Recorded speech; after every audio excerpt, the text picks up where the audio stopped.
For my project, I chose the first episode of MyHeroAcademia because it does a wonderful job in challenging the preconceptions of Japan. It questions the boundaries of what is acceptable and not by making the show about diversity and challenges the main character, Izuku Midoriya, faces along the way from former childhood best friend Bakugo Katsuki. He is immediately singled out as the odd one out within minutes of the episode starting. At the start of the episode, you see child Izuku standing up to Katsuki, his childhood friend turned bully, to protect another child. It then pans to his body lying prone on the ground, covered in dirt and scratches, clearly having been beaten up. This shows that Izuku is different from his peers and even bystanders by sticking up to the bully. This also allows viewers to see that not only is the main character standing up for himself despite the threat, but it also shows that he's standing up for another child to be a protector. Despite the heroic actions, he still gets defeated and hurt. To me, this shows that Japan is willing to branch out and show that not everyone with pure intentions wins, unlike the popularity with the monopolar views people have of Japan. Katsuki says, "You don't stand a chance without a quirk, Deku." This immediately pins the "I'm an outcast" sticker on Izuku metaphorically, and it made me instantly uncomfortable with the topic of bullying being so forward. Not something I would expect from a media source. This actually happens while Katsuki ignites his quirk into his hand as he is punching. The kid on the left gets bat wings, and the kid on the right extends his fingers out, making a pretty scary picture overall. First thing I thought was, these must be the villains of the story, but that couldn't have been further from the truth. Izuku says in the very beginning, "Here's the sad truth, all men are not created equal." It is a huge statement for this project, as it allows for the free mind to think critically with what comes next throughout the rest of the episode and series as a whole. This says to me that this anime is willing and going to be breaking a lot of preconceptions throughout the film, but I will be just focusing on the first episode. "That's one big supervillain," says Izuku. In that scene, it allows the reader/watcher to realize that the first scene was just some childhood bullying, and it shed light on the fact that not all relationships are happy-go-lucky and friendships are amazing. No one knew what was causing these quirks. Before long, the supernatural became the totally normal.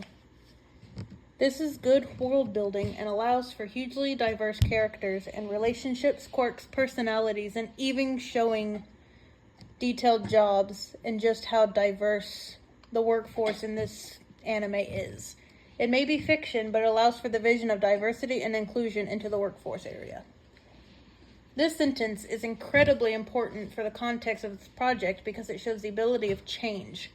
From one child starting the quirk phenomenon so it becomes the normal, and quirkless people become the outcasts and black sheep.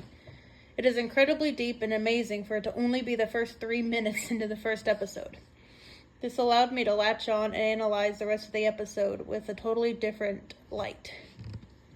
Starting at minute 7:30, it shows Izuku at Aldera High and the teacher asking students if they wanted to be a hero. Katsuki is revealed as a middle schooler and still a hothead. The teacher then calls out Izuku, the teacher knowing he was bullied by the whole class, saying, "Oh yeah, Midoriya, don't you want to go to UA too?" The first time I watched this, it was very hard to like the cocky child and not outwardly cringe from the way he held himself. When the teacher outs Izuku, I instantly get super upset over it because, in my opinion, the teachers need to protect students, not join in on bullying. Izuku quickly says that UA now allows quirkless students into the hero course, and this, of course, just enrages Bakugo even further. This escalation shows me the true intensity of the things wrong with that child character. After this, Katsuki corners Izuku in the empty classroom and taunts him with violence by using his quirk on him and telling him to kill himself, saying, "You know, if you really want to be a hero that badly, there actually might be another way. Just pray that you will be born with a quirk in your next life and take a swan dive off the roof of the building." Instead of the typical response you'd think Izuku would have, this anime kept me on my toes once again. He gets upset and worries about what Katsuki would do if he actually jumped. Not the normal response. The normal response would be to feel absolutely despondent and actually want to kill yourself. He then comes down off the roof of the building and says, "My dreams have turned into fish food." Forlorn, thinking about the physical reality of his hard work destroyed by someone he used to think of as a friend. It is yet another obvious dig at reality. It is so different to look at your dreams, so unobtainable, and yet you strive so hard to do so. You learn about why Izuku is quirkless and how his mom reacted to it. The fact that an extra pinky joint had that much impact on him developing a quirk is very interesting. The rest of the quirked individuals had only one pinky joint, and the doctor called it streamlined evolution. You realize just how bad his childhood was when his mom collapsed and cried and apologized when he asked her if he could be a hero instead of comforting him and telling him what he needed to hear. This shows that his mother is not a perfect parent, and it is very important to see that in a show.